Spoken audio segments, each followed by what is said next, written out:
Tak ada satu pribadi pun yang layak terima yang terbaik. Iya benar. Engkau layak terima segala yang terbaik dalam hidup kami. Terima kasih Tuhan, Engkau tidak tuntut yang lain, tapi Engkau sungguh rindu melihat hati dan seluruh hidup yang dipersembahkan untuk mengerjakan kehendak-Mu. Terima kasih Tuhan. Terima kasih untuk malam ini. Kami tahu bahwa kalau kami ada sebagaimana ada, kami sehat, kami disertai Tuhan, kami bisa berfellowship di midweek service di tempat ini. Ini semua karena Tuhan bermurah hati. Terima kasih, bukan kekuatan manusia.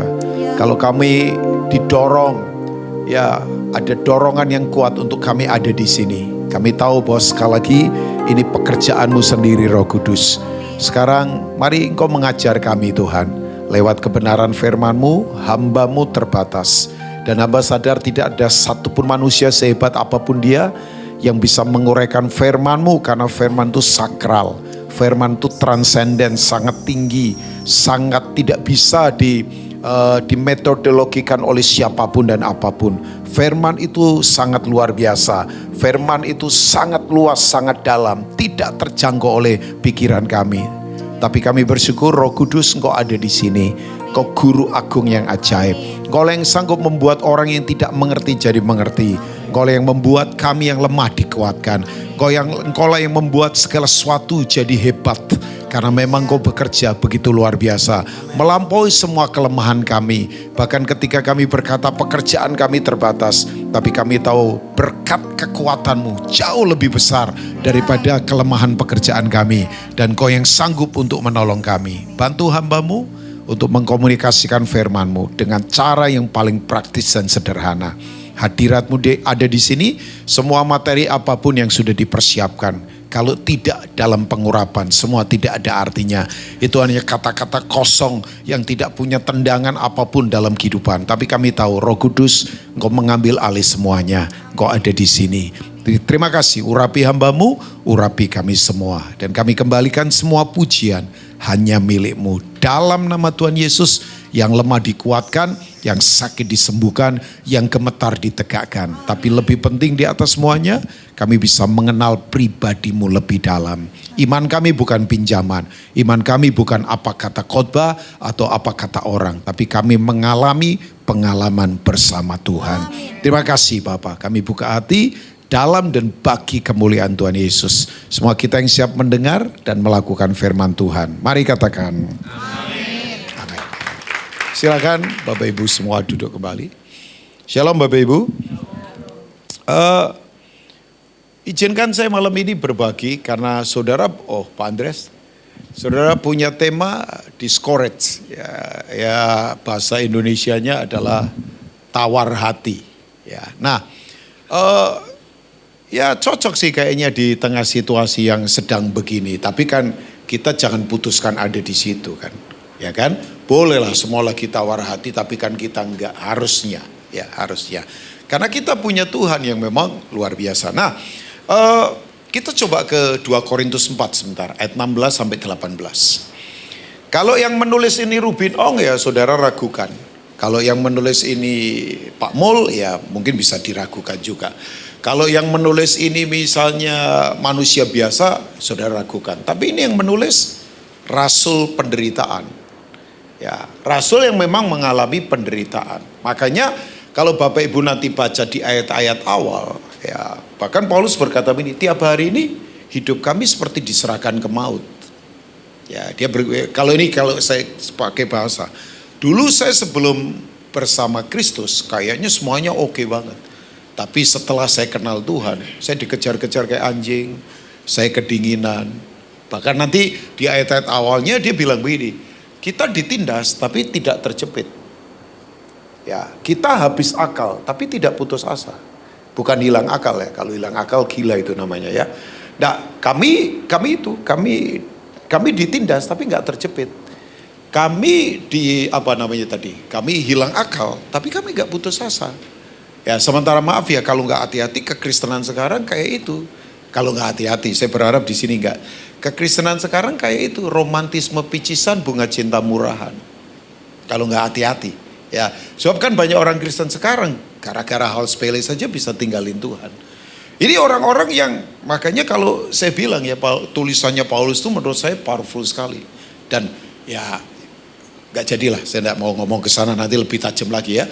Tapi artinya memang ini orang luar biasa, mengalami penderitaan yang luar biasa. Tapi coba lihat, ini yang dia katakan. Nah, dia tulis di kota namanya Korintus. Bapak Ibu, Korintus itu kalau sekarang kayak Jakarta, port city, kota pelabuhan. Iya ya, kota kaya raya. Filsufnya banyak, orangnya pinter-pinter. Ada beberapa pendeta kalau sekarang lah. Ada banyak pelayan yang hebat-hebat seperti Apolos. Kemudian Petrus termasuk dia. Nah, saya nggak tahu. Bapak Ibu kalau suka membaca sejarah atau historical teologi ya, saudara akan tahu Paulus itu ada di kota Korintus berapa lama. Ada yang tahu nggak? Pernah baca nggak historical teologi? Dia pergi ke kota Korintus dan dia mengajar di sana. Itu nggak main-main loh. Selama 4 tahun dia tinggal di Korintus. Ya. Pak Rubin ngapain sih begituan? Oh enggak, ini memang kota ini istimewa karena sekali lagi ini kota metropolitan, kota di luar Yerusalem, di mana itu tadi banyak hal yang Tuhan kerjakan. Sayangnya kota ini kekanak-kanaan. Ya, jemaatnya kebanyakan ciri kekanak-kanaan tahu nggak Bapak Ibu? Suka berselisih gara-gara yang nggak penting, rebutan jabatan, rebutan proyek, rebutan hal-hal yang tidak penting sebetulnya. Nah, di kota Korintus itu dia banyak tegur. Kalau lihat tulisan-tulisannya Paulus ya di kitab Korintus, dia kembali lagi ke basic-basic awal kekristenan. Misalnya salib, kemudian apa lagi? Yaitu hati-hati dengan roh duniawi. Ya, sebab di kota Korintus ngeri Bapak Ibu, bayangkan. Itu yang namanya persetubuhan tidak wajar terjadi. Pria sama pria, wanita sama wanita. Bapak Ibu baca aja nanti di kitab 1 Korintus ya. Tajamnya luar biasa tulisannya. Nah, dia bilang begini, ini. Setelah dia ceritakan di atas bagaimana pelayanan, bagaimana hal yang tidak gampang, bahkan dia berkata, tiap hari itu hidupku kayak dikejar maut. Jadi tiap hari ini aku kayak diserahkan ke maut, tantangan terus bertubi-tubi. Tapi kemudian dia berkata begini, sebab itu kami tidak apa Bapak Ibu, tawar hati. Tetapi meskipun manusia lahiriah kami semakin merosot, namun manusia batinnya kami dibarui dari sehari ke sehari. Nah, kemudian dia berkata ayat 17, coba kita lihat. Sebab penderitaan ringan yang sekarang ini, bayangin, ya kita kadang-kala baru hal kecil aja kayaknya berat banget ya. Ya, dari wajah Bapak Ibu sih kelihatan banyak yang berat ini kayaknya ya. Nah, dia berkata begini, penderitaan ringan, bayangkan, ringan. Tahu Bapak Ibu, waktu dia menulis ini, Paulus itu dibelenggu kaki dan tangannya dan dikawal 2 tentara besar-besar dari Romawi. Oh ya, kan dia sudah ditawan ini. Dia udah dibawa-bawa sampai nanti ke Roma. Dan ujungnya nanti dia mati dipenggal kepalanya oleh Kaisar Nero. Kenapa dia mati dipenggal kepalanya? Karena dia orang Roma. Kalau dia orang Yahudi pasti disalib. Petrus disalib. Ya, orang Roma tidak boleh disalib. Orang Roma hukumannya dipenggal kepalanya. Jadi dia menulis ini sambil dikawal tentara. Ya, kalau pas tentaranya baik mungkin dilepas rantainya. Tapi kebanyakan dia dirantai. Ya, bayangkan dia bukan penjahat loh. Ya kan dia pemberita Injil, dia guru, dia pengajar. Tapi itu dia dirantai. Kadangkala dia di rumah tahanan, kadangkala dia rumah rumah yang dia kontrak, tapi tentara kawal terus dia. Dan tidak sembarangan orang boleh kunjungi, kecuali misalnya dia ketemu pejabat yang baiklah, teman-temannya boleh datang. Ini kan cerita sehari-hari Bapak Ibu. Jadi dia itu terbelenggu secara fisik, tapi hatinya tidak terbelenggu. Saya ulangi ya, dia terbelenggu secara fisik, tapi hatinya tidak terbelenggu. Sementara banyak orang yang tidak terbelenggu, tapi hatinya terbelenggu. Loh, dia dirantai kan, fisikal dia terbelenggu, tapi dia tidak rasa terbelenggu. Seperti orang banyak punya jam, tapi gak punya waktu. Sementara ada orang yang gak punya jam, tapi punya waktu untuk merenung. Ini kan sama itu ya. Jadi ini kondisinya. Sebab penderitaan ringan yang sekarang ini mengerjakan bagi kami kemuliaan kekal yang melebihi segala-galanya. Apa Bapak Ibu? Jauh lebih besar daripada penderitaan kami. Coba lihat ayat 18. Sebab kami tidak memperhatikan yang kelihatan, melainkan yang tak apa? Kelihatan. Karena yang kelihatan adalah sementara, sedangkan yang tak kelihatan itu adalah oke. Nanti saya beritahu, kalau Alkitab bicara melihat, itu berarti mengerti. Kalau Alkitab bicara mendengar, itu berarti mengerjakan. Ya sekali lagi, nanti saya akan bahaslah sedikit ya. Kalau Alkitab bicara melihat, berarti apa? Mengerti. Karena melihat itu berarti ada tuntunan. Makanya tahu nggak orang Inggris kalau mengerti? Coba, dia bilang apa? I see. Oh you see? Yes, I see. Itu artinya mengerti, bukan I see, itu aku melihat, bukan. Artinya dia mengerti. Jadi kalau Alkitab bilang melihat berarti dia mengerti. Karena ada tuntunan. Nah ini udah area mainannya udah area mainan alam ilahi ini. Ya ini penglihatan ini. Saya nggak ngomong penglihatan fisik ya, tapi penglihatan secara rohani. Tahu nggak? Ada di sini yang namanya Abraham? Tanya saja. Karena biasanya yang namanya Abraham kaya-kaya. Karena Abraham kan memang konglomerat. Ya cuma tanya, ada yang namanya Abraham? Oke, Abraham itu orang mana? Abraham disebut orang apa? Loh, ini Kristen semua enggak ini? Abraham disebut orang apa? Loh, Abraham orang apa? Bapak Abraham mempunyai, itu kan lagu sekolah minggu lagi ya. Oke, Abraham orang? Loh, Abraham asalnya dari mana? Waduh, ini enggak pernah belajar ini, ya udah. Yes, betul. Sinear Ur-Kasdim. Itu kan daerah Babilonia. Imperium pertama yang tidak hanya mendirikan kerajaan tapi mendirikan sistem yang sampai sekarang berlaku di seluruh dunia. Sistem. Jadi Babel itu bukan hanya kerajaan, Babel itu sistem yang sampai sekarang ada di dunia ini. Nah, oke. Abraham itu disebut orang Ibrani. Tahu nggak? Ibrani itu bukan suku. Kok Pak? Oh iya. Ibrani itu bukan suku. Suku itu Lewi, suku itu Ruben, suku itu apa? Yehuda. Suku itu mana lagi? Manasye. Suku itu kemudian Isakar. Ya, itu suku. Kalau Ibrani bukan suku. Arti nama Ibrani apa? People that cross over. Apa itu namanya? Manusia yang menyeberang. Perjalanan. Jadi Abraham itu adalah orang yang berjalan. Makanya kalau ada orang yang sudah mati tapi visi kotanya tidak pernah mati, namanya Abraham. Abraham itu tidak peduli dengan kota yang sekarang. Yang dia nantikan adalah Yerusalem baru. Dia melihat itu. Makanya orang kalau melihat nggak akan tawar hati. Oke, Ibrani 11 dah, coba lihat. Kok ya itu dia tadi. Makanya saya kadang kalau dimintain PPT kadang nggak mau karena begini.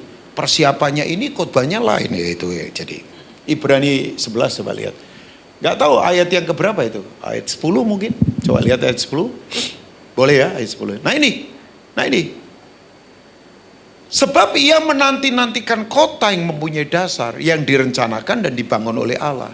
Kota itu belum ada. Abraham saja belum ke sana, lagi nunggu kita. Karena ini kota Yerusalem baru. Nah nanti kita sama-sama dia di sana. Oh yang amin sedikit kayaknya nggak tahu ini ya. Ya jadi Abraham belum di sana. Dia sekarang lagi ada di Firdaus. Masih disimpan.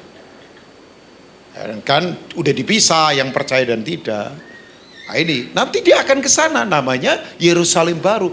Bayangkan kalau ada orang yang sudah mati tapi visi kotanya masih hidup. Abraham. Makanya Abraham itu tidak tahu kalau dia sudah ada di Kanaan, nggak penting Kanaan fisik. Yang dia nantikan ini. Nah itu orang kalau melihat itu begitu. Nggak akan gampang patah hati. Iya, jadi kalau saudara belum punya rumah besar di sini, ya nggak apa-apa. Kalau saudara belum punya mobil di sini, ya nggak apa-apa. Kalau saudara belum punya fasilitas yang di sini, ya nggak apa-apa, nggak terlalu penting. Yang saudara penting mesti saudara melihat ke depan ini. Nah, itu. Nah oke, ya saya mesti kembali lagi yuk ke 2 Korintus pasal yang keempat ayat 16 tadi. Nah, ya sedikit memberitahu definisi. Tawar hati itu apa sih? Tawar hati itu begini, tidak ada lagi semangat untuk mencapai tujuan. Tawar hati itu putus asa. Tawar hati itu tidak punya semangat untuk mencapai tujuan yang Tuhan mau. Tawar hati bisa saja kecewa. Definisinya. Jadi kalau kekecewaan itu tanda orang memang tawar hati. Gak punya semangat untuk mencapai tujuan yang seperti Tuhan mau, tawar hati. Putus asa, jelas tawar hati. Apakah saya tidak digoda untuk putus asa? Digoda. Tapi saya putuskan, saya tidak putus asa. Nah, saya kemudian coba tarik beberapa hal. Dari ayat-ayat ini ternyata, coba ke ayat, thank you ya. Ternyata orang bisa discourage. Itu yang pertama alasannya karena begini, lahirianya merosot. Merosot. Ada dari saudara bisa saja bisnis merosot, kesehatan merosot. Ya bisa. Apalagi kekuatan merosot, keuangan merosot. Apalagi? Ya macam-macam. Jadi begini, ternyata yang membuat orang bisa tawar hati karena itu semuanya jadi merosot. Nah kalau orang merosot itu pasti ya salah satunya adalah gampang kecewa. Pasti. Makanya betul tanda orang kecewa. Kenapa orang kecewa pertanyaan saya? Karena apa yang dia ingin tidak menjadi kenyataan. Itu biasanya kecewa. Oh iyalah, kita ini ingin apa tapi tidak terjadi itu kecewa loh Bapak Ibu. Iyalah, saya kemudian dalam kehidupan saya sadar, oh iya, seringkali saya kecewa karena begini. Saya yang ingin dan tidak menjadi kenyataan, itu membuat saya bisa kecewa. Saya kasih contoh misalnya ya. Saudara tahu Yohanes Pembaptis kan? Tahulah ya, John the Baptist. Siapa dia? Siapa dia? Loh, Yohanes Pembaptis siapa dia? Pembaptis. Ya iyalah, namanya Yohanes Pembaptis kok. Tahu nggak? Ya, memang di midweek paling bagus untuk sedikit mengajar. Yohanes Pembaptis itu adalah nabi terakhirnya perjanjian lama. Itu John. Jadi ini nabi terakhir. Jadi banyak nabi di perjanjian lama kan. Elia, Elisa, kemudian Amos, kemudian siapa lagi? Banyak nabi-nabi kan. Habakuk, itu nabi-nabi. Nah, paling terakhir nabi perjanjian lama itu adalah John. Setelah itu era perjanjian baru. Yang dimulai oleh siapa? Yesus. Ya kan? Coba. Nah, John itu bayangkan. Ini saya bisa tarik kemana-mana. I can go on and on. Saya bisa kemana-mana. Tapi John itu bayangkan. Satu-satunya orang yang berani itu. Proklamasikan bahwa Yesus itu Mesias. Sebelum Yesus menyatakan diri Mesias. Itu John. Ini kan di seberang sungai Yordan ini. Orang lagi dibaptis banyak orang. Begitu Yesus muncul langsung dia teriak, ini dia anak domba Allah, penghapus dosa dunia. Dialah yang menyelamatkan, dialah yang akan membaptis dengan Roh Kudus. Bayangkan, jadi dia kemudian murid-muridnya beberapa tanya, siapa? Kamu ikutin dia, jangan ikutin aku. Ini John, ini John. Ini orang luar biasa. Dan memang secara kekeluargaan, Yohanes dan Yesus itu sepupu. Bedanya berapa bulan? 6 bulan. Nah ini saudara ada yang cerdas kali ini ya. Secara rohani. Betul 6 bulan. Jadi ya caranya ya tahunnya sama. Cuman beda 6 bulan saja. Usianya hampir sama lah secara manusia. Nah John ini memproklamasikan bahwa Yesus itu penyelamat. Semua orang ke Yesus. Coba bayangkan. Orang hebat kan. Satu kali Yohanes ini ditangkap Herodes. Gara-gara kenapa? Herodes ngambil istri saudaranya. Kemudian John berkata begini, tidak halal. Jadi tidak halal itu urusannya kalau ngambil istrinya orang. Enggak ada yang amin, enggak menangkap berarti ya. Loh, baca aja Matius 11, baca nanti. Tidak halal kamu mengambil istri saudaramu. Berarti kalau mengambil istrinya orang itu tidak halal. Artinya loh kalau tidak halal? Lah itu. Kok Pak Mul kayak pura-pura nggak tahu loh Pak Mul, padahal Pak Mul tahu lah. Pak Andreas, loh iya kan, coba baca aja itu baca. Jadi kemudian tahu nggak? Yang ditegur Herodes, yang marah siapa?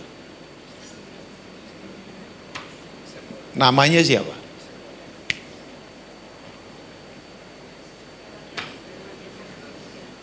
Ya ada namanya lah. Coba. Kemudian begini. Anaknya nari. Anaknya namanya. Terserah Pak Pendeta lah namanya siapa. Namanya Salome. Dia nari erotis, setengah telanjang kali. Ya apa sih, tari telanjang itu apa sih namanya? Itu. Saya nggak tahu Pak, karena nggak ada pengalaman apapun dengan itu ya. Oh ya lo kok, bener kan? Ya, jadi memang saya nggak punya pengalaman begituan, jadi nggak tahu. Tapi ini menari telanjang. Ya terangsang mungkin secara manusia. Dan kemudian tiba-tiba dia bilang begini. Ini bahasa saya memang kan sudah dewasa semua. Tiba-tiba dia bilang begini. Kamu minta apa saja, termasuk separuh dari istanaku, aku berikan. Mamanya ditanya, minta apa? Mamanya benci kan. Makanya betul ya. Kekecewaan itu selalu menimbulkan kebencian dalam semua hal. Tidak berpikir normal lagi. Minta kepalanya John. Artinya John harus dibunuh. Nah sebelum dibunuh, Yohanes dimasukkan penjara. Nah ini dia. Saya cuma mau mengambil ini. Coba ke Matius 11 ayat yang kedua. Ini saya lagi bilang bahwa kalau kita merosot. Nah ini. Di dalam penjara Yohanes mendengar tentang pekerjaan Kristus. Ayat berikutnya. Sampai ayat yang ke-6. Lalu menyuruh murid-muridnya bertanya kepadanya. Coba pertanyaannya aneh kan. Engkaukah yang akan datang itu? Atau haruskah kami menantikan orang lain? Oke, yang membaptis Yesus siapa? Yang memproklamasikan bahwa Yesus itu Mesias siapa? Dia sepupunya Yohanes. Waktu Maria kunjungi Elisabet dan kandungan Elisabet melonjak. Yang di dalam kandungan Elisabet siapa? Sejak awal dipenuhi Roh Kudus. Jadi syarat untuk rohani sudah tidak mungkin bisa dikalahkan apapun. Makanya saya beritahu ya, udah nggak usah bangga kalau sekolah teologi ya, anaknya pendeta, jabatannya keren di gereja. Bukan itu isunya. Oh iya Pak, saya selalu bilang sama anak saya, jangan orang tahu kalau papamu pendeta saja, tapi orang biar tahu bahwa kamu kenal Tuhan papamu. Kalau kamu cuma tahu papamu pendeta, orang lain tahu bahwa kamu anaknya pendeta, biasa. Tapi biar orang lain melihat bahwa memang kamu kenal Tuhannya papamu. Loh, coba, udah syaratnya semua terpenuhi secara rohani. Kemudian ayat 14. Yesus menjawab mereka, pergilah katakanlah kepada Yohanes, apa yang kamu dengar dan kamu lihat. Stop ya, ini yang tadi Paulus katakan. Kami tidak melihat yang kelihatan. Nah kan tadi saya sudah bilang, kalau Alkitab berkata melihat berarti mengerti. Kalau Alkitab berkata mendengar berarti mengerjakannya. Karena melihat kan, mengerti. Pengertian ada tuntunan. Kalau Alkitab berbicara mendengar berarti ada tuntunan. Ada tindakan. Itu artinya kita mengerjakannya. Coba lihat apa yang Yesus katakan ayat berikutnya. Orang buta melihat, orang lumpuh berjalan, orang kusta menjadi tahir, orang tuli mendengar, orang mati dibangkitkan, kepada orang miskin diberitakan apa? Coba, ini yang Yesus kata. Yesus ngomong praktek saja, nggak teori. Makanya kita kalau debat teori percuma, udah prakteknya saja. Saya tahu sebagai pendeta saya dituntut praktek. Kalau teori jago-jago sekarang. Soalnya kalau di YouTube itu aduh saya makanya sedih. Kalau para apologet ribut satu sama lain. Apologet itu kan tujuannya untuk memberitahu firman pada orang yang belum Kristen. Nah ini apologet sama apologet bisa perang sendiri. Sedih kan. Loh, fungsi apologet kan memberitahu buat orang yang memang belum kenal Tuhan. Tapi ini sekarang perang. Perang wacana, perang paradigma, ribut debat. Makanya saya kalau diajak debat saya paling gak mau. Kalau diskusi ayolah. Saya open speaking. Saya mau ngobrol apa saja ayo sama saya. Mau ngomong sampai setajam-tajamnya apa teori apa saja. Mau bahas kitab Henok, ayo kita ngobrol. Tapi kalau debat jangan. Sampai marah-marah jangan. Saya hindari yang begituan. Oh saya nggak mau Pak. Oh bukan saya nggak berani. Kita udah biasa debat Pak. Sepanjang kita pelayanan debat-debat pertanyaan biasa. Tapi saya tahu kalau orang sudah blok mental dan nggak suka, itu lain itu. Pasti cari kesalahan. Nah Bapak Ibu tahu nggak? Yesus sodorkan praktek aja. Tapi coba lihat saya kaget ayat 6 dia bicara tajam. Ah ini hati-hati dengan ini. Dan berbahagialah orang yang tidak apa? Menjadi kecewa dan menolak aku. Hati-hatinya dengan tawar hati kalau orang kecewa. Selalu gampang menolak di kehidupan. Diajak pelayanan menolak. Diajak untuk berkorban menolak. Diajak untuk kembali ke prinsip firman gampang menolak. Jadi kekecewaan dan penolakan itu paralel.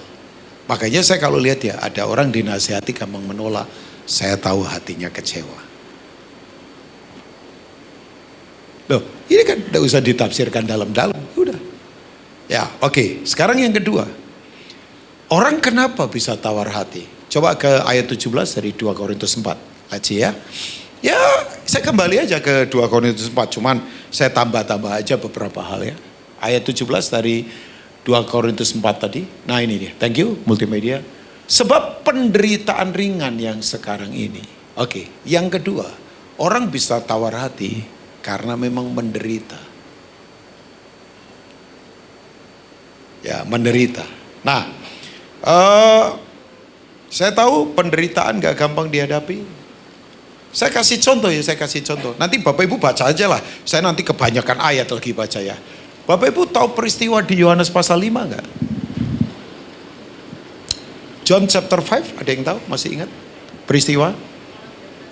Kolam Bethesda, Ibu. Ya, Ibu, perenungan hari ini, Yohanes 5. Oh iya, hari ini, bukan, oke. Kolam Bethesda. Saudara tahu Bethesda artinya bet itu rumah, Bethesda itu artinya anugerah. Ini rumah anugerah. Nah di Bethesda itu ada gerbang namanya gerbang domba. Katakan gerbang domba. Lambang apa? Penebusan. Tapi ternyata di tempat penebusan ternyata masih ada orang lumpuh. Padahal sudah ditebus loh. Tapi imannya lumpuh. Karakternya lumpuh. Orang lumpuh ini kasihan. Sudah berapa tahun dia lumpuh? 38 tahun. Lama itu Bapak Ibu. Nah kolam itu dalam bahasa aslinya disebut dengan kata mikveh. Di Israel, kalau saudara pernah pergi ke Israel, mikveh itu banyaknya minta ampun. Selain public pool, ada private pool. Biasanya orang-orang kaya punya kolam di rumahnya. Ini bukan kolam untuk berenang, bukan. Ini kolam untuk orang mentahirkan diri akibat dosa. Jadi misalnya, dia ngomong kotor sama temennya, atau dia kemudian lukai istrinya, atau dia nonton hal-hal yang sensual, yang najis gitu. Itu salah satu yang mereka lakukan adalah mereka tenggelamkan diri di pool itu, di kolam. Jadi ini kayak memang tempat untuk pentahiran, kolam. Jadi kalau orang kaya pasti punya kolam. Apalagi bisnisnya curang, kolamnya pasti banyak nyemplung terus itu pasti ya. Nah itu salah satu hukum Taurat itu namanya mikveh itu, kolam-kolam. Nah begini, ada public pool. Nah di sini ini ada kolam umum di pintu gerbang. Gerbang domba maksudnya ya, di Bethesda. Tahu nggak? Orang 38 tahun lumpuh. Lama itu Bapak Ibu. Yesus datang. Nanti baca ayat 5 ya. Atau bolehlah tampilkan ayat 5 ya. Coba kita tampilkan ayat 5. Nah ini. Maksudnya Yohanes pasal yang ke-5. Ayat yang ke-5. Sorry, saya belum sebutkan tadi ya. Sebentar, kita ke sini sebentar ya. Ini orang menderitanya sudah terlalu lama. Memang penderitaan membuat orang bisa tawar hati. Tahu nggak? Saya langsung ke ayat 6. Sudah 38 tahun lamanya. Ketika Yesus melihat orang itu berbaring di situ dan karena ia tahu bahwa ia telah lama dalam keadaan itu, berkatalah ia. Apa Bapak Ibu? Oke, saya mau tanya. Pertanyaan begini jawabannya gampang atau mudah? Gampang atau mudah lagi ya? Gampang atau sulit? Coba pertanyaan begini. Ya gampang lah.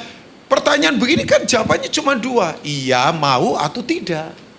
Kan itu aja. Either yes or no. Ya aku mau sembuh Tuhan. Atau gak mau sembuh lah. Sebab kalau aku sakit aku terima sumbangan terus. Kan banyak orang suka memerankan drama sakit karena supaya disumbang terus kan. Ya kan? Oke, enggak lah. Jadi begini, orang ini sebenarnya jawabannya gampang. Tapi begini, jawabannya enggak nyambung. Coba lihat ayat yang ke-7. Loh, wong cuma jawabannya, ya aku mau sembuh atau enggak Tuhan aku enggak mau sembuh, biar aku begini aja. Coba lihat. Tidak ada orang yang menurunkan aku ke kolam itu apabila airnya mulai jadi begini. Dia salahkan orang lain, dia self pity. Saya beritahu buat Bapak Ibu semua ya, ini orang sebetulnya lumpuhnya bukan hanya di lumpuh kaki, ininya udah lumpuh.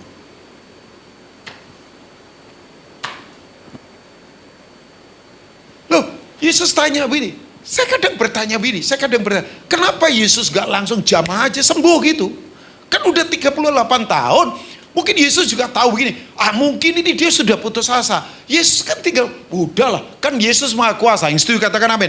Dia cuma berkata, kamu bangkit, berdiri, jalan, udah selesai. Tapi Yesus tanya, maukah kamu sembuh? Nah ini saya beritahu, Yesus tuh tidak mau memulai apapun dengan keajaiban.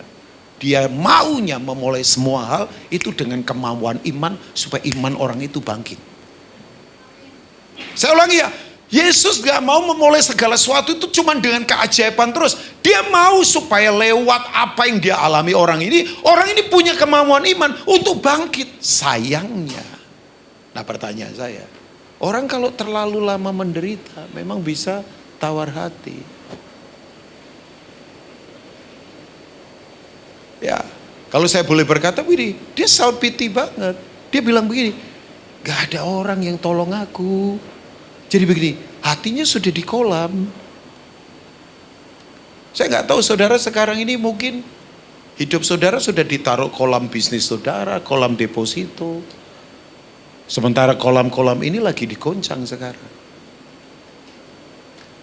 Jadi orang ini sudah fokusnya cuma di kolam, hidupnya ditaruh di kolam. Ya sekali lagi saya nggak tahu, buat saya mungkin kolam pelayanan. Buat saudara mungkin kolam bisnis, mungkin kolam deposito, mungkin kolam keahlian, mungkin kolam koneksi, mungkin kolam apa saja. Ada banyak orang yang sekarang menaruh harapannya pada kolam. Sementara kolamnya tidak memberi jawaban. Nah ternyata penderitaan yang terlalu lama itu bisa membuat orang apa? Tawar hati. Nah sekarang saya akan beritahu beberapa hal. Tapi satu lagi dulu ke ayat berapa sih? Ayat yang ke 2 Korintus 4 ke ayat yang ke berapa tadi? Ke ayat yang ke 18 boleh ya? Bisa saja orang menderita karena, coba kita lihat sebentar. Sebelum saya akan terangkan, sebab kami tidak memperhatikan yang apa? Kelihatan. Saudara saya beritahu ya Bapak Ibu, kan tadi sudah saya bilang, penglihatan itu bicara tuntunan. Apa yang saudara lihat itu menentukan saudara kuat atau tidak. Saya baru balik dalam anugerah Tuhan. Pak Mul tahu lah. Padahal saya nggak masuk berita lah ya. Tapi mungkin saya pernah bilang, saya baru around di Amerika selama 1 bulan karena anugerah Tuhan. Saya nggak pakai promosi apapun, saya jarang main medsos kok. Tiba-tiba itu ada beberapa tempat yang undang saya dan saya belum pernah pergi ke sana. Salah satunya saya ke Colorado. Saya dari East ke West baliknya. Kalau di West kan banyak teman saya. Ya, di West banyak teman lah. Ya, Robert De Niro, kemudian Sylvester Stallone. Ya. Enggak lagi saudara terlalu serius. Enggak, teman-teman pendeta-pendeta, teman-teman dari Indonesia banyak yang sekarang pindah ke sana. Banyak yang ada di sana. Dan kalau mau saya around di West bisa saja. Mungkin 2 bulan saya nggak pulang-pulang, bisa ada di sana. Banyak teman-teman yang jadi pendeta-pendeta. Yang pendekar juga banyak lah di sana ya. Jadi teman-teman saya ini, saya kaget-kaget lihat perjalanan hidup mereka. Oke, saya ada di Colorado. Dari Denver saya diajak satu teman, baru kenal juga, namanya Pak Jimmy Latuputi, pendeta yang ngundang saya. Saya baru tahu juga hari itu di situ. Dia bilang, Pak Rubin pergi yuk ke Florence. Oke deh, wah beautiful sih tempatnya. Pas lagi hujan salju, udah. Saya kan jarang lihat hujan salju yang lebat. Jadi saya keluar bayangkan sambil nari-nari di pinggir jalan. Ya saya nggak peduli kan, nggak ada yang kenal saya kan. Karena saya tengok kiri kanan nggak ada orang tampak siring, nggak ada orang mau, ya udah saya nari saja. Cuman gara-gara itu kan istri saya batuk akhirnya. Karena memang ya dia lagi mungkin capek juga kali ya. Jadi begini, begitu saya ada di sana. Nah ya saya mau cerita begini. Saya ketemu satu orang Indonesia. Satu-satunya orang. Ini kota kecil namanya Florence. Dari Denver 1,5 jam. Orang ini Bapak Ibu. Awalnya stres berat. Dia punya pabrik di Indonesia, bangkrut. Sejak itu dia melihat dengan sudut pandang yang begini, menurut dia, saya putus asa dalam kehidupan. Oh, sekarang lagi didorong jadi mayor, wali kota. Karena pengaruh ekonomi sampai orang berkata, kamu kita dorong untuk jadi wali kota di sini. Saya nggak tahu keputusannya terakhir bagaimana. Karena nanti August dia akan ke Indonesia dan dia bilang, I call you, Pastor. Oh ya boleh lah. Ya, kalau pengusaha mau kontak pendeta oke. Tapi pendeta dilarang kontak pengusaha. Jadi saya nggak mau ya. Jadi kalau Bapak kontak saja. Tapi kalau untuk saya kontak Bapak, saya kayaknya enggak. Jadi kalau Bapak mau kontak ya silakan kontak saja. Nanti kita ketemu. Ya, dan Bapak Ibu begini. Gara-gara dia bikin restoran, gede banget restorannya. Itu kota jadi maju secara ekonomi. Dia kuasai properti, dia punya banyak hal. Yang kerja orang bule semua, Pak. Satu-satunya orang Indonesia. Tapi dia bilang begini sama saya, Pak Rubin, saya sadar penglihatan itu penting. Gara-gara bangkrut Bapak Ibu, dia lari dari kenyataan. Dia jadi homeless di Amerika. Sekian lama. Dia tinggalkan keluarga di Indonesia. Tapi bersyukur haleluya, dia sakit. Udah di titik antara antara gelap dan terang, udah mau mati. Dokter udah angkat tangan. Ya memang kuasa worship itu luar biasa. Makanya Bapak Ibu kalau lagi menyembah jangan main-main. Jadi saya nggak mendorong saudara agamawi nggak. Iya, dia didatangi Tuhan. Dia cuma berdiri sambil tersenyum. Tiba-tiba sakit hilang semua, pulih semua, tawar hatinya hilang, etos kerjanya bangkit, strategi kreativitasnya bangkit. Tiba-tiba dia punya banyak strategi yang sampai mengubah kota Florence orang ini. Tapi dia bilang begini sama saya, memang tawar hati mengerikan Pak Rubin. Saya seperti melihat gelap semuanya, kayak nggak ada terang. Sekarang keluarganya udah ngumpul semua. Seanaknya, cucunya, mantunya ngumpul semua. Dan mereka berpengaruh di sana. Baru kenal saya. Itu ngobrol, saya lebih banyak diem. Padahal kan pendeta pengen banyak ngomong. Saya diem, saya dengerin Pak. Saya belajar dari orang ini. Ini orang ngalami Tuhan. Tapi saya kaget waktu dia bilang begini. Orang itu kalau kecut hati, tawar hati, gelap. Itu memang semuanya kayaknya terpenjara dalam kehidupan. Tapi haleluya, dia mengalami Tuhan. Nah, 3 hal tadi ya. 1, merosot. 2, menderita. Yang ketiga adalah penglihatan gelap. Itu yang membuat orang tawar hati. Ulangi lagi yuk. Yang pertama apa? Merosot. Yang kedua, menderita. Yang ketiga, penglihatan gelap. Itu membuat orang tawar hati. Jangan lupa ya. Nah, tapi kan haleluya, Tuhan kita dahsyat. Nah, saya ingin mengajak kita yuk, bagaimana kalahkan ini. Saya kira malam ini khotbah biasa aja sebetulnya. Bagaimana mengalahkan ini. Kan itu yang penting, goalnya kan itu. Saya sudah tadi bahas, pokoknya orang kalau merosot uang, merosot kesehatan, merosot keluarga, merosot penghasilan, merosot pikiran, merosot kekuatan, merosot apa saja, merosot. Ya, apa saja merosot kan gak enak. Yang kedua adalah menderita terus. Yang ketiga penglihatannya gelap. Udah, itu syarat utama untuk orang tawar hati, siapapun. Bayangkan saya ketemu satu pendeta, murtad gara-gara sakit gak sembuh-sembuh. Padahal dia itu doain orang sakit sering sembuh. Dianya sendiri sakit gak sembuh-sembuh. Tinggalkan Kristus, murtad. Untungnya haleluya, sebelum meninggal 2 bulan dia kembali ke Tuhan. Pak, dia tumpang tangan orang sakit sembuh. Dia urapi orang gila kerasukan sembuh. Bayangkan dia sendiri sakit gak sembuh-sembuh. Tinggali Tuhan. Dia bilang gak ada Tuhan. Bayangkan. Diinjili teman saya kerasnya minta ampun. Memang betul yang sudah mengecap kasih karunia. Kalau tinggalkan tuh ngeri Bapak Ibu. Tapi haleluya, anugerah Tuhan turun pada dia. 2 bulan sebelum meninggal dia kembali ke Tuhan. Coba kalau nggak kembali ke Tuhan, kan ngeri Bapak Ibu. Nah sekarang, apa yang harus kita lakukan untuk kalahkan ini? Oke, kita ke ayat 1 dari 2 Korintus 4. Kata-kata ini begitu luar biasa. Ya. Nah ini dia. Oleh apa Bapak Ibu? Kemurahan Allah. Oleh apa?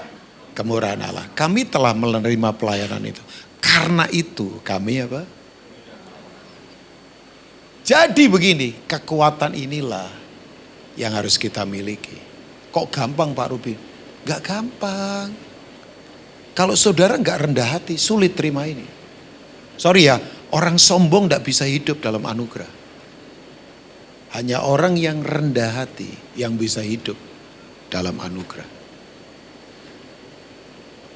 Karena anugerah itu kan begini. Kata keset misalnya, atau kemudian kata karis misalnya, karis ya, pengaruh ilahi. Atau kata itu, saya suka kata ini, kata anugerah, Ken. Ada yang namanya Kenneth enggak? Ken, itu anugerah, Kenneth. Kennedy ada. Salah tanya saya kalau di sini ya. Oke, ya kalau di Inggris mungkin banyak kali Kennedy, Kenneth. Oke, mungkin ada yang ini. Ken Dedes. Atau Ken Arok lah. Ken Dedes, Ken Arok. Ya, cuman tanya saja. Ternyata kata Ken itu tahu nggak kata Ken? Powerful itu kata. Ken itu begini. Saya makanya ya. Ini sedikit keluar konteks tapi tetap nyambung. Saya itu tetap menghitung hidup saya sampai hari ini. Karena saya sendiri masih bingung. Saya ada di titik ini. Saya ulangi. Saya dalam hidup itu berhitung. Saya tadi kan sudah lama nyampe sini sebetulnya. Saya nongkrong dulu, biasalah di tempat kafe. Kan kafe tempat pewahyuan paling bagus, 1 cup kita bisa merenung. Saya sudah nyampe sini itu tadi jam 5 sore, mau ke sini ketemu siapa? Kan ketemu nanti ya bisa ketemu sih. Tapi kan gak dolah, udah kata Pak Siring kan kiri kanan kurang kafe kayaknya ya. Jadi ya saya ke tempat kafe dulu, saya nongkrong, saya sengaja gak kontak siapa-siapa. Saya bisa kontak, cuma saya tadi lihat ada Pak Johan, lumayan dong. Cuma kalau saya kontak beliau nanti makin ngobrol lama, kan udah lama gak ketemu, nanti ngobrol lama. Saya mau duduk, memang saya diam di satu tempat. Saya duduk, saya merenung. Tahu gak Bapak Ibu, saya tuh sampai hari ini menghitung hidup saya. Karena saya sendiri tuh masih bingung kok saya pada titik ini dalam hidup ini. Saya kasih contoh ya. Orang Chinese itu kan apalagi di zaman Orde Baru, itu pasti jadi pedagang. Sementara saya punya orang tua bangkrut. Gak ada kapital. Sekolah saja saya mesti biayai sendiri. Koneksi gak ada. Coba bayangkan.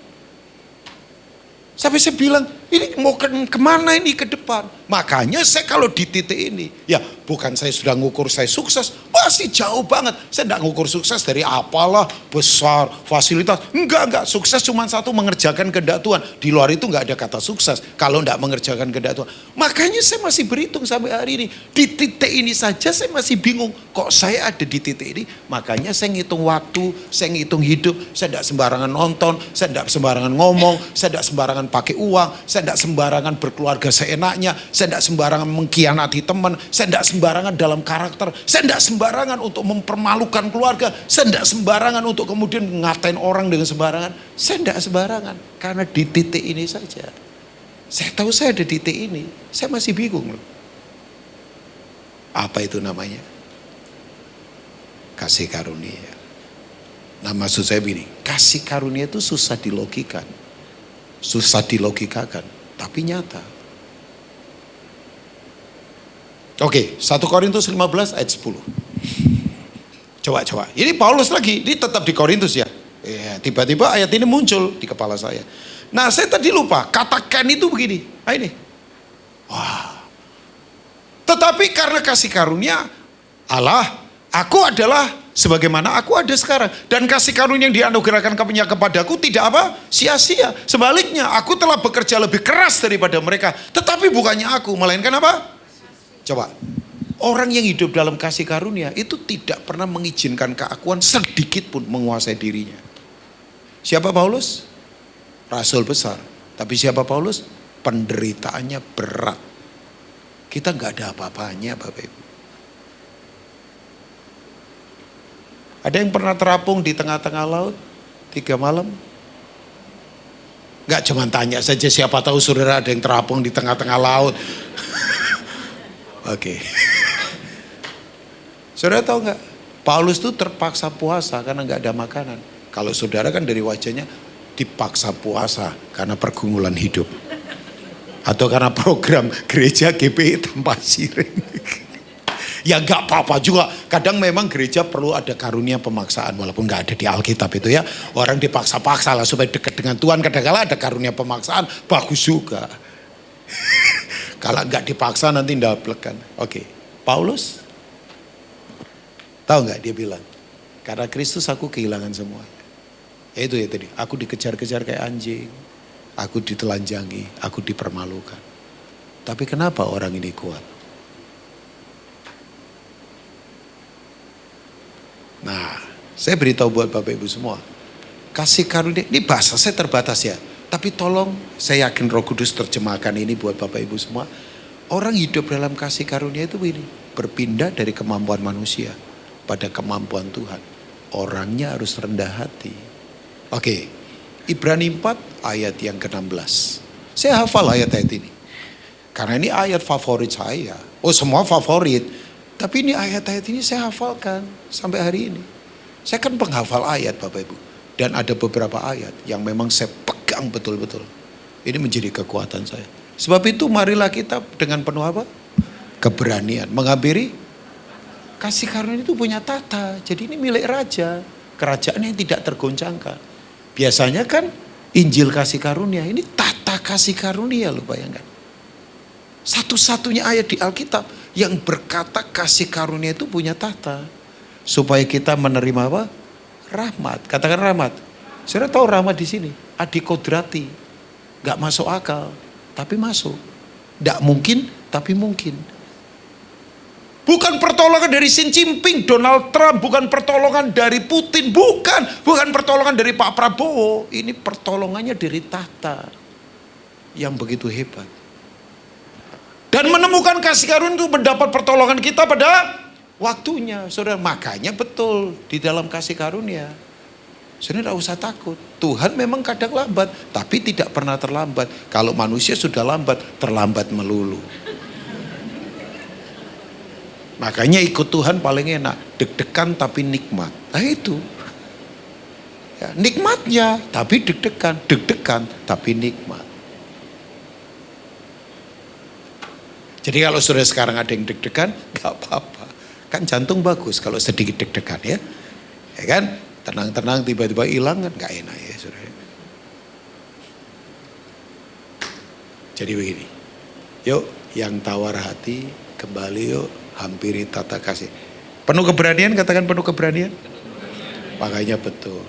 Saudara berani rendah hati. Berani akui kekurangan. Berani jujur. Berani kembali ke prinsip. Berani di sini adalah berani itu. Berani mengakui aku nggak mampu. Genuine ya. Berani untuk rendah hati. Berani untuk berkorban. Berani untuk kalahkan keakuan. Berani. Berani. Supaya saudara mengalami ini. Yang kedua. Saya selesai dengan ini. Yang kedua begini. Nah ini dia. Saya punya potensi tawar hati. Saya punya potensi untuk membuat orang tawar hati. Saya punya potensi untuk diperlakukan orang supaya saya tawar hati. Tapi saya putuskan untuk saya tidak tawar hati dengan situasi. Saya ulangi. Karena anugerah, saya putuskan untuk saya tidak tawar hati. Walaupun saya, yaitu ditekan untuk tawar hati. Situasi membuat saya tawar hati. Saya digoda untuk tawar hati. Semua keadaan membuat saya bisa tawar hati. Tapi saya putuskan karena anugerah untuk saya tidak tawar hati. Oke. Nggak usah baca ayatnya, tapi percayalah kalau pendeta ngomong pasti nggak bohong. Saudara nanti baca bilangan, saya nggak oke, bilangan 13 sampai bilangan 14. Ada yang tahu itu cerita apa? Jawaban salah tidak mempengaruhi keselamatan. Kalau saudara buka Alkitab pasti langsung tahu. Saudara tahu? Negara yang belum punya geografi bisa taklukkan imperium besar dengan 12 pengintai. Makanya ya kalau orang berkata ini, Israel intelijennya Mossad, ya iyalah. Dari bilangan 13 mereka udah punya intelijen. Dan tahu nggak, Mossad itu tidak punya kantor pusat. Nggak ada headquarter. Jadi headquarternya di mana? Di mana saja.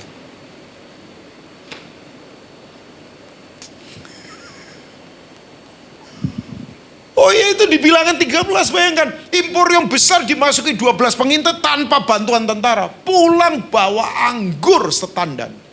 Dari mana itu? Saudara tahu? Dari 12 pengintai. Saya mau tanya, berapa yang berkata positif? Satu namanya Yosua. Dari suku? Terserahlah Pak Rubin. Efraim. Yang kedua? Kaleb. Kaleb dari mana? Kaleb itu aslinya bukan Yehuda. Kaleb orang Kenas. Kenas orang mana? Orang kafir. Dia dicangkokkan ke suku Yehuda. Suku Yehuda tahu artinya? Sukunya para raja. Bayangin dua orang ini. Berkatanya positif. Yang mereka lihat sama, yang mereka alami sama, yang mereka kemudian lakukan sama. Makanya betul, kita beribadah nyanyi pada lagu yang sama, tepuk tangan di tempo yang sama, dengar khotbah yang sama. Kita ada di tempat yang sama, di jam yang sama, midweek service. Kita nyanyi pada lagu yang sama, tepuk tangan pada tempo yang sama. Kita ngangkat tangan mungkin bisa sama-sama, dengar khotbah sama-sama, di acara sama-sama, jamnya sama-sama, harinya sama-sama. Tapi pertanyaannya, kok banyak orang pulang gak dapat apa-apa? Mayoritas lagi. Sementara hanya 2 orang yang dapat apa-apa dari Tuhan. Apa yang bedakan? Hati yang melihat. Oke, Yesus dikerubuti orang begitu luar biasa kan. Ratusan orang kerubuti dia. Tapi kenapa? Yang dijamah cuma 2 orang. Satu Yairus dan 2 perempuan yang pendarahan. Yang lain kok enggak. Hanya 2 yang dilawat, yang lain dilewati. Apakah Tuhan salah? Yang lain cuman ribut enggak punya kerinduan. Yang 2 ini punya kerinduan.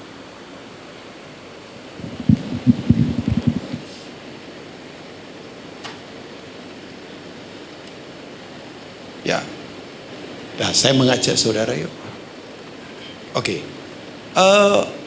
Mazmur 42, Mazmur 84 sudah. Pemain keyboard maju, saya udah mau selesai. Udah, kita selesai, percayalah ya. Karena saya tahu waktu, saudara sudah memberitahu saya juga. Udahlah selesai Pak Pendeta. Jadi karena Pak Andreas kalau bicara tawar hati mesti mengorek di dalam kan. Ini pun saya masih terbatas waktunya maksudnya, tapi ya saya berdoa Roh Kudus terjemahkan ini pada saudara. Saudara boleh saya beritahu ya, Mazmur 42. Dari Mazmur itu muncul lagu modern yang sekarang jadi himne. Ya. Tahu ya lagu itu ya? Mazmur 42 tahu kan? Seperti sarindu ya, sungaimu jiwaku. Oke. Mazmur 84 ayat 11. Teman saya gara-gara lagu ini jadi terkenal ya. Albumnya laku ratusan ribu kopi. Lebih baik satu hari. Oke, stop. Gara-gara lagu ini teman saya lagunya laku ratusan ribu CD. Dan dia bisa bangun rumah. Ya nggak apa-apa, itu berkat kan. Ya, nah saya punya pertanyaan. Ini Mazmur dalam semua. Pertanyaan saya, ini Mazmurnya siapa? Bukan Daud, bukan Musa. Tahu nggak ini Mazmurnya? Bani Korah. Siapa Bani Korah? Bapak Ibu baca, itu saya urutan tadi. Dari pengintai, memberontak, nanti masuk ke bilangan 16. Korah, Datan, Abiram, itu suku Lewi yang menyerang Musa. Akibatnya bumi terbelah, 250 orang mati terkubur kena api. Saudara bisa bayangin gak? Anak-anak dari orang yang dihukum, itu generasi berikutnya akan tercap sebagai pemberontak. Tapi bilangan 26 ayat 11, let's see coba. Sepenggal bro main, terus kita selesai ya. Coba sepenggal ayat enggak panjang ini. Ya bilangan 26 ayat 11 kan ya. Tetapi anak-anak apa? Korah. Coba saudara, coba. Putus asa enggak? Tawar hati enggak? Generasi sebelumnya, saya yakin anak-anak cinta orang tuanya kan. Cinta papa mamanya, cinta omnya, cinta kakeknya, cinta neneknya, cinta keluarganya. Mati semua akibat pemberontakan. Tapi generasi berikutnya Alkitab berkata enggak mati. Visi mereka enggak mati. Hati mereka enggak mati. Iman mereka enggak mati. Walaupun mungkin dicap orang-orang sial yang membawa pemberontakan. Dari generasi ini muncul mazmur-mazmur hebat. Tahu Bapak Ibu, Bani Korah salah satu pelayanannya apa? Gak terkenal. Bukan Lewi yang ada di ruang kudus, maha kudus, apa enggak.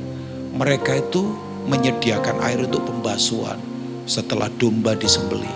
Jadi yang kotor-kotor dibersihkan. Pelayanan gak populer. Nimba air. Bersihkan tirai. Tapi bayangkan, mereka punya mazmur tajam-tajam. Karena ini dia. Mereka putuskan untuk tidak tawar hati. Gagal biasa. Salah? Bisa saja. Tadi saya katakan, saya punya potensi untuk tawar hati. Saya punya potensi untuk dibuat tawar hati. Saya punya potensi untuk membuat tawar hati. Sekeliling saya bisa membuat saya tawar hati. Tapi enggak, saya putuskan saya enggak mau tawar hati. Makanya penglihatan saya latih. Karena melihat berarti mengerti. Mendengar berarti melakukan. Saudara lihat apa sekarang? Masih lihat Tuhan enggak? Nah, datang ke midweek tujuannya untuk itu. Lihat Tuhan. Karena begini, secara profetik kita sangat potensi, secara potensi kita sangat profetik, secara potensi kita sangat profetik, secara profetik kita sangat potensi. Karena kita secara potensi sangat profetik, secara profetik sangat potensi. Sebab kita ini secara profetik memang sangat potensi, secara potensi sangat profetik. Loh, kita kan makhluk roh, Tuhan roh. Makanya roh ketemu roh seroh. Nah, kalau orang kedagingan terus, makanya betul selalu kedagingan. Jangan putuskan untuk kuat pada penglihatan ini. Saya tidak ngajak saudara aneh-aneh ya. Oh Pak, saya melihat ada Hanoman di kepalanya orang. Ya terserah lah ya. Oh, saya melihat ada Winnie the Pooh di siapa ya. Ya terserah lah. Itu kan penglihatan begitu terserah. Tapi sekarang pertanyaan saya, saudara melihat apa? Pasti melihat Tuhan kan? Ya, saya rasa itu yang saya sampaikan. Yuk jangan tawar hati. Paulus berkata, aku tidak memperhatikan yang kelihatan. Melainkan yang apa? Oh ya kalau memperhatikan yang kelihatan. Pertamax naik, Pertamax naik. Semua naik. PHK di mana-mana. Orang bingung sekarang, orang khawatir, orang bimbang. Tapi kan lihatlah Tuhan tetap bertahta. Dia kendalikan sekarang. Ya tepuk tangannya, konfirmasi bahwa saya harus selesai. Ya, Tuhan Yesus memberkati. Mari kita bangkit berdiri bersama-sama. Lebih baik satu hari di pelataran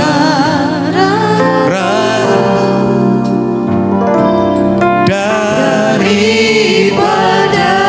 1000 hari di tempat lain.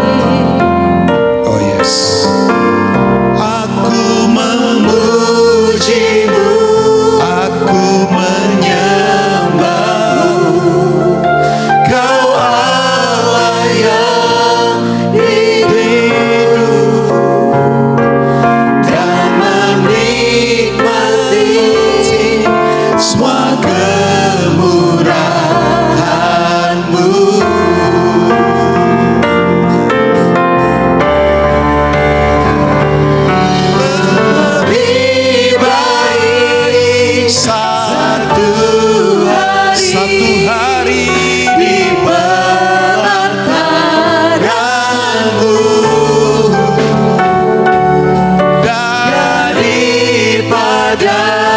1000 hari di tempat lain. Segenap hati, mari putuskan. Aku memujimu, aku menyembahmu.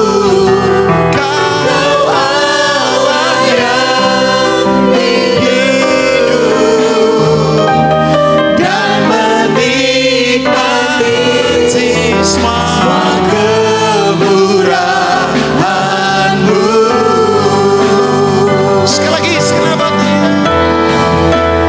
Oh, lebih baik satu hari di pelataran-Mu. Amen. Kalapa sekete karalapata karalapapa. Terbukalah, mata kekekalan dibuka. Aku memujimu, aku menyembahmu. Kau Allah yang hidup dan menikmati semua kemurahan-Mu. Lihatlah dan menikmati semua kemurahan-Mu. Jesus,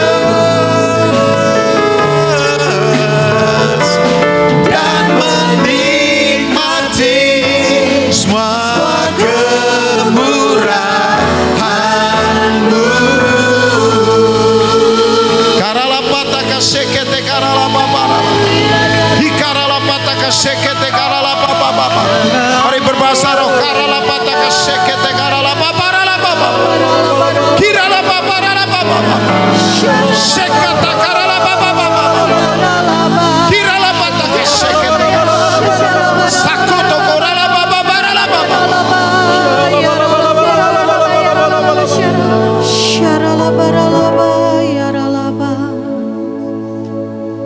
Boleh saudara taruh kedua tangan di mata saudara. Saya ingin berdoa buat Bapak Ibu semua. Kalau Alkitab berkata lihatlah, mari datang melihat. Itu tuntunan yang membuat kita mengerti. Makanya sekali lagi orang Inggris berkata I see, itu artinya mengerti. Kalau Alkitab berkata dengarlah, itu artinya kita mentaati. Karena apa yang kita dengar, kita lakukan. Itulah yang membuat kita akan kuat di situasi yang tidak mudah. Sekali lagi Bapak Ibu, karena ada anugerah, maka putuskan untuk jangan tawar hati. Sekeliling boleh membuat kita diperlihatkan banyak hal yang membuat kita bisa saja tiba-tiba mengalami tekanan. Bisa saja, apa saja bisa. Tapi putuskan untuk segera fokus pada Tuhan. Cara menghadapi tantangan hanya satu, fokus terus pada kehendak Tuhan. Jangan ada yang lain. Jangan hiraukan kiri kanan. Fokus terus pada kekekalan. Itu yang Paulus katakan. Aku tidak melihat yang kelihatan karena itu sementara.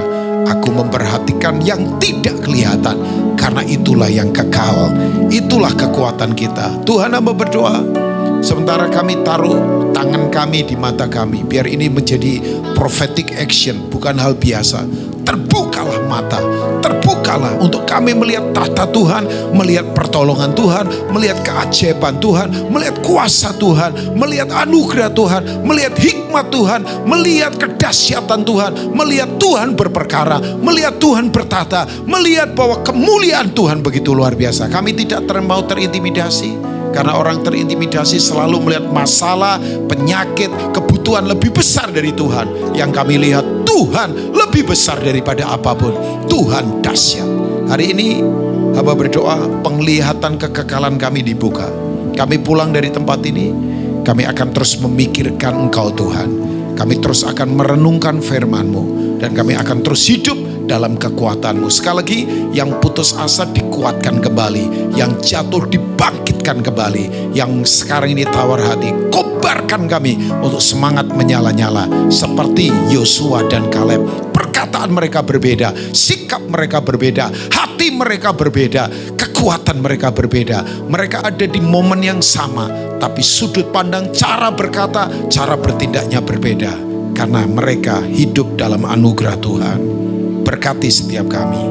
Berkati midweek service ini. Dari tempat ini orang diajar kebenaran. Terima kasih. Dalam nama Tuhan Yesus.